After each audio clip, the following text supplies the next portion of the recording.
So here we have the 2021 AP Macroeconomics free response questions. This is set 1 of 2. And so for set 1, this is questions number 1, 2, and 3. And so starting with question number 1, let's assume that the economy of Sweden is in long-run equilibrium and has a surplus in its current account balance. Now there's two key important pieces of information here, that the idea that we're in a long-run equilibrium in Sweden, and also that the economy of Sweden has a surplus in its current account balance. So in part A of question number 1, it says, is the Swedish capital and financial account in deficit, in surplus, or in balance, and explain. Well, remember, with the balance of payments here, we know that our current account plus our capital and financial account is going to balance out. Therefore, it is going to equal 0. Now, we're already told from up here that there's a surplus, so a positive number here in our current account, and therefore we know that it must be matched by a deficit over here, or a negative number in the capital and financial account as well. And so that's how it ends up equaling 0. At the same time, dealing with the current account with exports and imports, the surplus implies that our exports are greater than our imports. And so that then on the other side is going to result in more outflows than inflows when it comes to the capital and financial account. And so you can also talk about that in relationship to that capital and financial account deficit. But we would see that the capital financial account is in deficit. And we can talk about that right there. Now for part B, it says draw a correctly labeled graph of the short-run aggregate supply, long-run aggregate supply, and the aggregate demand curves for Sweden. Show the current equilibrium real output labeled Y1 and the current equilibrium price labeled as PL1. So a few things here. I already went ahead and drew my model here, but we were told that we were in long-run equilibrium earlier in the introduction. Now, a few things I want to point out here. It comes down to labeling, right? So making sure that you're labeling your axes and labeling both of those. Make sure you label any points it tells you, and also make sure that you are labeling your curves appropriately as well. That's one thing that the graders will always look for. So make sure that you're labeling those things, especially when they tell you how to label those things.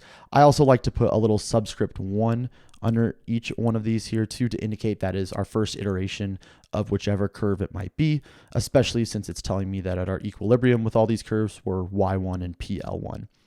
So the correctly labeled graph would show all three of those curves intersecting at that same point, because once again, we are in our long-run equilibrium. Now assume the United Kingdom decreases its imports from Sweden. On your graph in part B, show the new equilibrium real output labeled Y2 and the new equilibrium price level labeled PL2 as a result of this change. Now, one thing I want to point out is it talks about the idea of the United Kingdom decreases its imports from Sweden. And now I kind of think that's a little bit of a confusing way to read it here, because again, we've been talking primarily in terms of Sweden. And so maybe another way we can just phrase this, instead of United Kingdom decreases its imports from Sweden, we can say Sweden decreases exports to the UK, right? And I think that'll help us a little bit in the framework, because again, we're thinking about this in terms of Sweden. And this is, the aggregate supply aggregate demand graph for Sweden. Now, if we say that for Sweden, our exports are going to be decreasing, if we think to our equation for GDP, which again is thinking about this in terms of the makeup of our aggregate demand curve, it's equal to consumer spending plus investment spending, gross investment plus government spending, plus net exports, so X minus M. Now again, if exports is decreasing, that also means this on that side is going to be decreasing. And as a result, we're going to see a decrease in our aggregate demand curve. And so I'll draw that right there, make it a less extreme. And what we'll end up with is a new equilibrium. And our new equilibrium is going to be right here. And remember, we were asked to label this as Y2. We're also asked to label this over here as PL2. And we want to make sure that we label this new aggregate demand curve. So we'll call it AD2. I also like to draw an arrow in order to indicate the direction of the shift, though properly labeling as AD1 and AD2 indicates which is the first aggregate demand curve and which is the second. I like to be a little bit redundant with that just in order to really show, hey, this is what we've got going on here. And so we would end up seeing that on our graph, we can indicate that there's been a decrease in our aggregate demand because there's a decrease in exports, which again, the question is saying that the UK decreases its imports from Sweden. It's saying the same thing. So part D says, as a result of the decrease in the United Kingdom's imports from Sweden, would policymakers in Sweden be more concerned about the cyclical unemployment or inflationary pressures in the short run? And explain. Really, what this question is asking is looking up at that shift of the aggregate demand from above. Did that take us into a recession, or did that pull us into having an expansionary gap? And again, knowing our aggregate supply, aggregate demand model, you can see that that takes us into a recession. And therefore, we know that we're going to end up dealing with this problem of cyclical unemployment, right? We're not going to be dealing with the issue of inflationary pressures, because actually, if the way that we've drawn our model here, what we end up seeing is that price levels are actually falling. So we're not dealing with inflationary pressures, but rather what we're dealing with, if you notice, our GDP decreases here. And as you know, because of the relationship with GDP, as GDP goes down, what that ends up resulting in is the unemployment rate. So let's put UN increases, right? So as our GDP falls, more people are going to end up losing their jobs, and that cyclical unemployment is rising. And so that's why right there, in our explanation, we want to make sure that we reiterate that that decrease in aggregate demand that we saw above, that decrease in aggregate demand is going to push us into a recession. It's going to put us at a point where our real output is below full employment, right? Because if you remember, our long run aggregate supply represents full employment. Since we've had that decrease in our aggregate demand, our new current operating point is at a point where our unemployment rate is above that natural rate of unemployment. So let's move on to part E. If the Swedish central bank's goal is to return the economy to long-run equilibrium, what open market operation should it use? So once again, since we know from part D and even just looking at our model in part B, we know that we are currently dealing with a recession, right? So we have a recessionary gap. And because we have a recessionary or a contractionary gap, we know that we are going to need some sort of expansionary policy. Because if we look back up here at the model, what we're essentially saying is we want to get this aggregate demand curve to shift back to where it was, so we're back at a long-run equilibrium. Now, how do we do that? Well, again, it comes down to open market operations. And remember, open market operations is the buying and selling of government securities. And the easy way I like to think about this is, first of all, knowing that there's a direct relationship between the size of the money supply and the change in GDP. So an increase in the money supply is an increase in GDP, decrease in money supply is a decrease in GDP. But when we're trying to remember, like, am I buying or selling, here as the central bank? I think an easy way to remember is just kind of the alliteration is buying is going to be a bigger money supply, selling is a smaller money supply. And so when it comes to open market operations, if we kind of want to give this line of thinking, and when it comes to open market operations, we would buy, right, government securities. And buying government securities is going to cause our money supply to increase. And as our money supply increases, what that's going to do is it's going to drive interest rates down. As it drives interest rates down, it's going to drive gross investment up. And as it drives gross investment up, that's going to drive our real GDP up as well. And so, we can kind of show this process of our thoughts, kind of the cause and effect chain that we have going on here in order to indicate what open market operation we should use. Now, again, it's only asking for straight up, which one should it be, right? Buying or selling. And we can just, in a sense, we're just highlighting this and we're pointing that out, but then showing our line of thinking from there. And so the Swedish central bank should buy government bonds, buy government securities, however you want to phrase that. All right, part F. The currency of the United Kingdom is the pound, and the currency of Sweden is the krona. Draw a correctly labeled graph for the foreign exchange market for the krona and show the impact of the decrease in the United Kingdom's imports from Sweden, or again, the Swedish exports to the UK, on the value of the krona in the foreign exchange market. So I went ahead and started drawing this. Now, I didn't quite finish it because there was a few key things I want to make sure we mention about drawing our currency graphs. So if you notice, I have the supply for the krona and the demand for the krona because it's asking for this in terms of krona.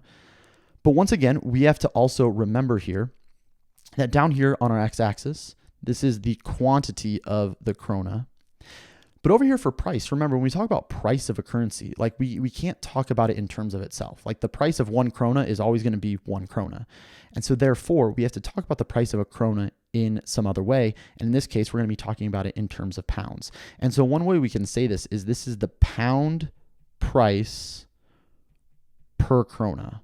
Okay, it's the pound price per krona. And so this is how much 1 krona would cost in terms of pounds. And so this is going to, so we'll go ahead and put our P1 right here, that price that we're starting off with.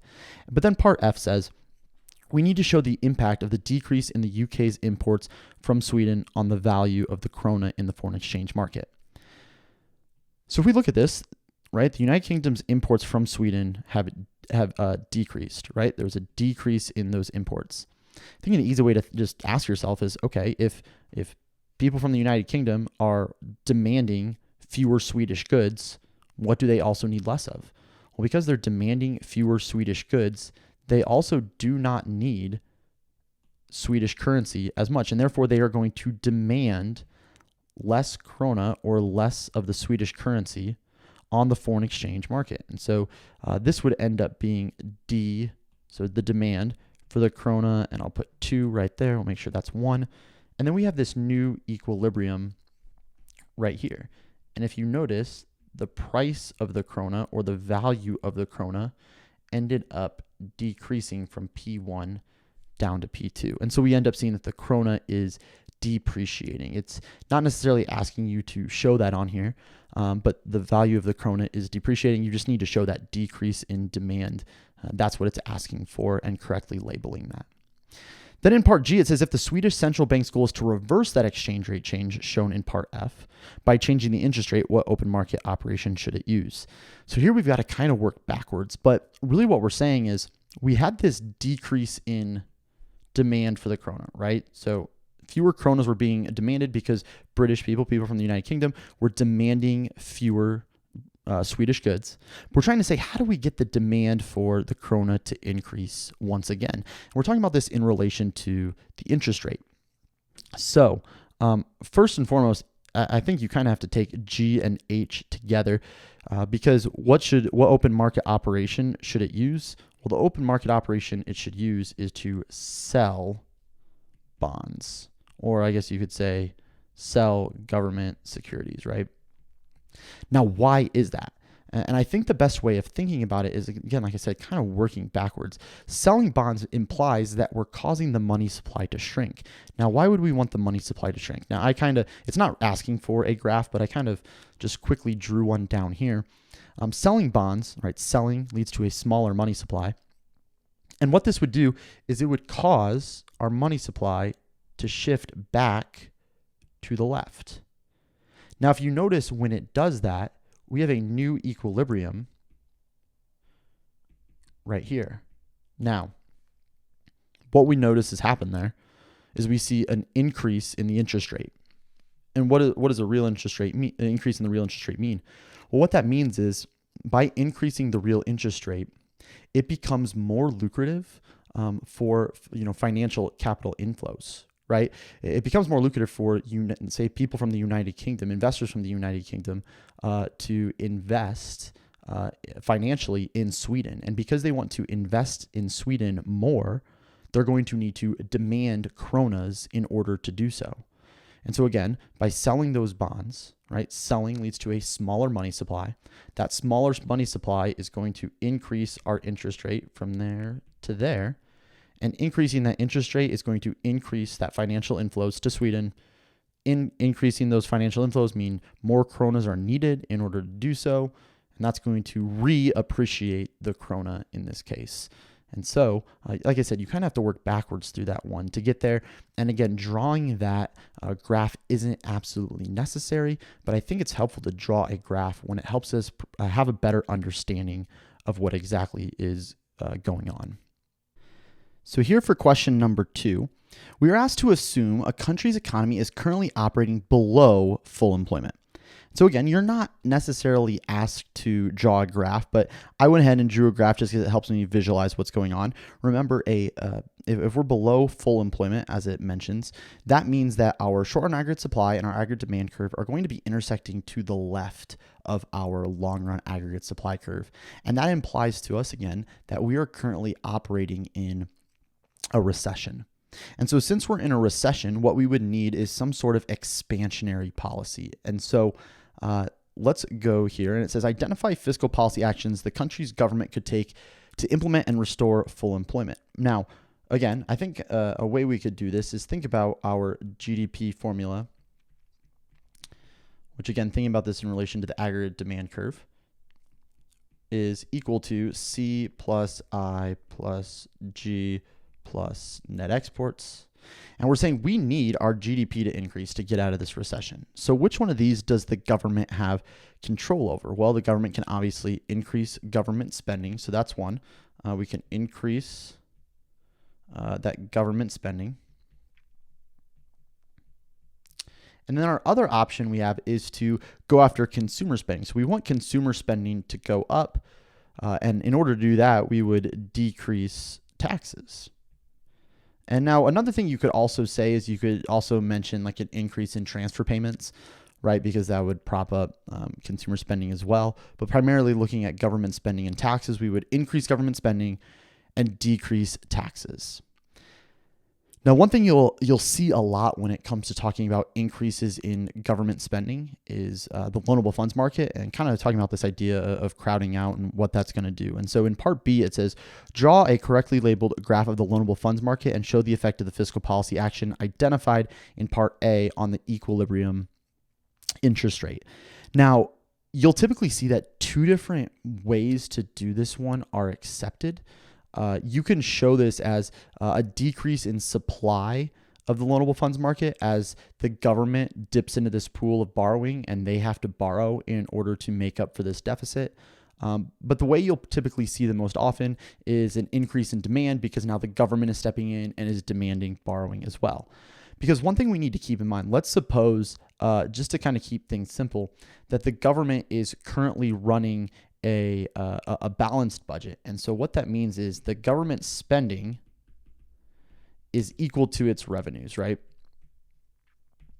And so if we look back at those two different policy actions, regardless of which one they take, they were going to increase spending or they were going to decrease taxes. So whichever one you do, it doesn't matter. You are going to be opening up this deficit, right? This gap. They're not moving in the same direction. They're moving in opposite directions. And so this is going to open up this need for the government to borrow to make up for this deficit. And this is where that loanable funds market comes in. And so the way we're going to take a look at this is saying that hey, the government has to step in here in order to borrow money, right? And so the government's going to step in and they need to borrow money.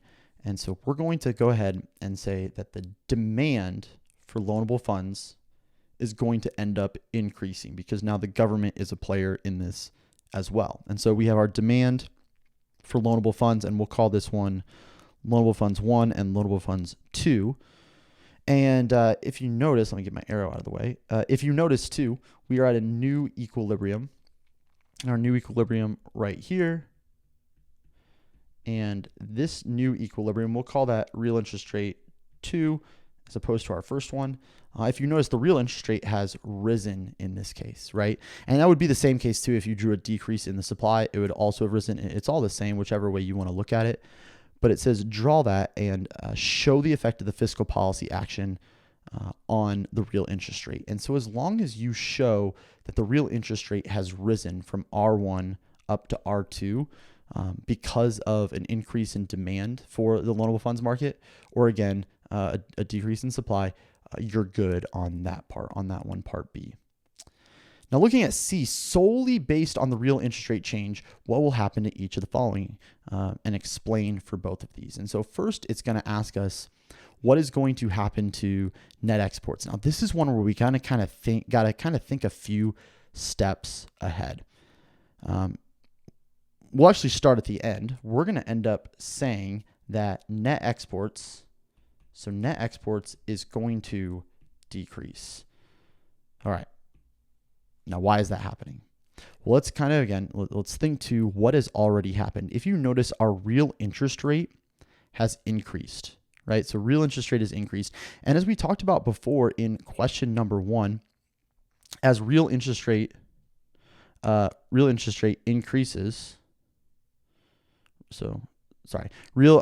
interest increases, what we end up seeing, the result of that is going to be more investment, so financial inflows into this country, because now there's a higher return on investment. And so we are not told what country this is, but let's say, for example, this country uses the dollar. What we would end up seeing is the demand for the dollar is going to increase, right? When we think about our loanable, or our foreign exchange market. And as the demand for the dollar increases, that means that the dollar is appreciating, right? Now, as the dollar appreciates, okay, so as this currency of this country appreciates, there's kind of two things going on at once. What that means is the dollar can now buy more of whatever other currency. And so therefore, since the dollar can now buy more of other currencies, right, what that ends up meaning is that imports are going to increase, because now that this dollar is worth more, it can buy more currencies, which means this country's citizens are going to be buying more goods from other countries, right? Now, at the same time, you could also view this as exports decreasing. And the reason exports are going to decrease is because since this country's currency is now worth more, foreigners who want to buy products from this country, it's going to be more expensive for them to do so. And so they're not going to be as willing and able to do so. And so since we have within our net exports minus imports, if you notice, exports is going to get smaller, imports is going to get larger. And so that as a whole is going to result in our net exports decreasing, right? Because since exports is getting smaller and we're subtracting an even larger number from that, net exports is going to end up decreasing. And so that is how we end up there. We need to make sure that we're mentioning that the increase in real interest rate is going to cause the demand for this currency to increase. Like we said, means this is going to appreciate, and therefore these domestic goods are relatively more expensive than foreign goods. So exports are going to decrease. You could also talk about from an import side, whatever, but net exports as a whole are going to decrease. What then is going to happen to the stock of physical capital? Now, because real interest rates have increased, yes, it makes it more lucrative for people from foreign countries to invest within this country. However, if I am a business person within this domestic country and real interest rates have gone up, so as interest rates increase, what that means is my willingness to invest has decreased. And because investment is decreasing, it's going to discourage investment, which is going to cause that stock of physical capital to decrease as well. So interest rates go up, it is less likely that I'm going to invest now. And because it's less likely that I'm going to invest, we see that capital stock decrease. So here for question number 3, we have this fictional country of Flowerland. So Flowerland is an open economy with a flexible exchange rate regime. The natural rate of unemployment is 5%. The frictional rate of unemployment is 4%. The actual rate is 7%. What is the numerical value of the cyclical rate of unemployment within Flowerland? So we're looking here at the cyclical rate of unemployment. Now, one of the key things I think we need to make sure that we're paying attention to is remembering what exactly the difference is between these different types of unemployment. So you've probably talked about structural and frictional and cyclical. But one thing we need to remember is what exactly is included in this natural rate. So the natural rate of unemployment is made up of 2 types of unemployment, right? So one is frictional. So that's just whenever people are between jobs. We're always going to have some of that. Structural is whenever we have some sort of something within the structure of the economy. So typically maybe like a mismatch between workers and jobs available. But those 2 together make up the natural rate of unemployment.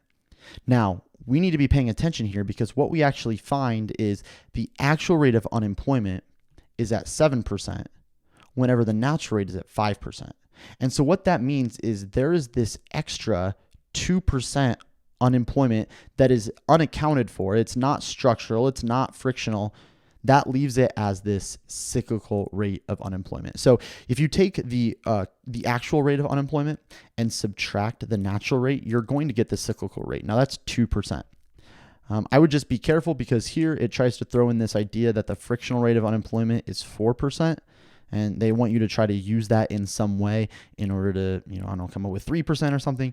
But really, actually, what that just tells us is that the current structural rate of unemployment is 1%, because frictional plus structural is equal to our natural rate. So that 4% plus 1% would equal to 5%. Now, assume that the foreign demand for lavender oil, which is produced in flowerland, increases. What will happen to each of the following in flowerland in the short run? So the foreign demand for this lavender oil increases. Well, first of all, since it's foreign demand, we need to think to our net exports, which is our exports minus our imports.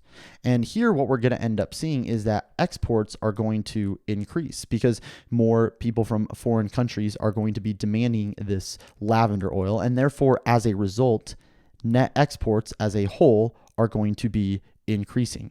And so therefore, our aggregate demand is going to increase because net exports are increasing as a result of this increased foreign demand for lavender oil produced in flowerland, right? I just don't want to write all that out this second. So what's then going to happen to our cyclical unemployment? Well, here's the thing is that as our aggregate demand increases, if we were to look at that on a graph, our aggregate demand increases, it's going to pull our output, right? Y, that's down there along our x-axis. It's going to cause that to increase. So as aggregate demand is increasing, what we end up seeing is that our real GDP is increasing.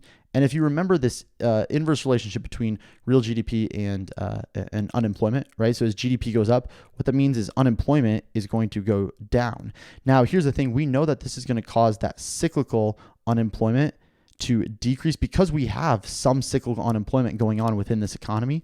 And so that's going to start to disappear. And so we might start to see that unemployment rate drop from 7% down into 6% or down to 5%, right?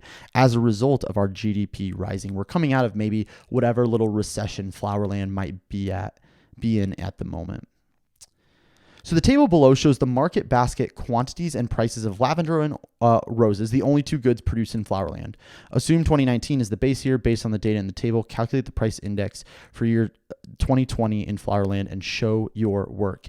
Now, there's really sort of two ways you can approach this. You can approach this from kind of like a CPI mindset where you're dealing with market basket values, and you could do the market basket value for 2020 and then that same market basket value for 2019. So you can absolutely do that.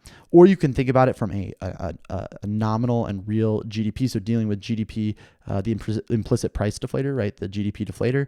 You can think of it from that standpoint. And either is really going to get you to the same answer. I'm going to think about it. I'm going to do it in terms of the GDP deflator. That's one that I like more. And so if you remember, that means that nominal GDP divided by our real GDP times 100 is going to get us that GDP deflator. And so when we look at this here, what we need to do is we need to find nominal GDP and real GDP. And we can do this in this instance because it tells us there's only two goods being produced. And so lavender oil and roses are the only two goods that exist within this economy. Now, what's the difference between nominal GDP and real GDP? Well, you might say that, nominal doesn't adjust for inflation while real does. And that is true.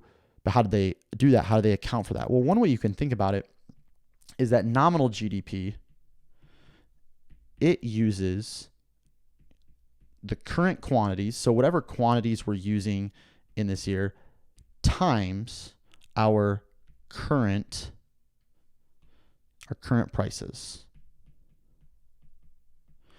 On the other hand, we have real GDP, and real GDP is using the current quantities.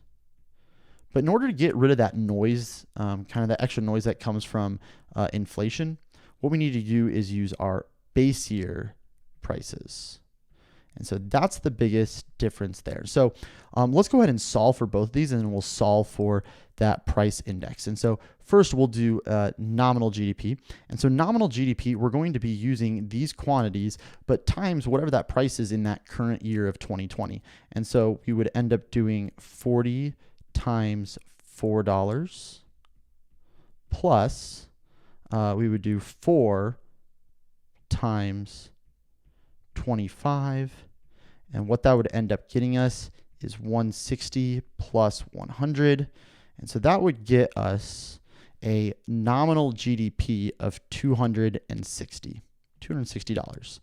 Now, for real GDP, remember, we're going to be using our current quantities with our base year prices. So now we're actually going to be looking here to these 2019 prices, since we were told 2019 is our base year. And so what we would end up doing is we would take 40 times that price within that base year, which it tells us up there was $3. So that's 3 plus the quantity of 4 times the base year price, which in this case is $20. And that would give us 120 plus 80, which would give us 200. Now, we can then use these nominal and real GDPs, plug them back into this equation up here, and I'm going to get rid of this, and we would be able to say that, okay, 260 divided by 200 times 100, and we can actually get rid of a 100 in there, right? We can get rid of 100 out of here and out of here, and we would have 260 divided by 2, and we would end up with a price index of 130. All right, so that's how we end up getting that price index in part C. And then when it comes to part D, it says that the nominal income in Flourland increased by 20% from 2019 to 2020. Will the standard of living for the average citizen in Flourland increase, decrease, or stay the same? And explain.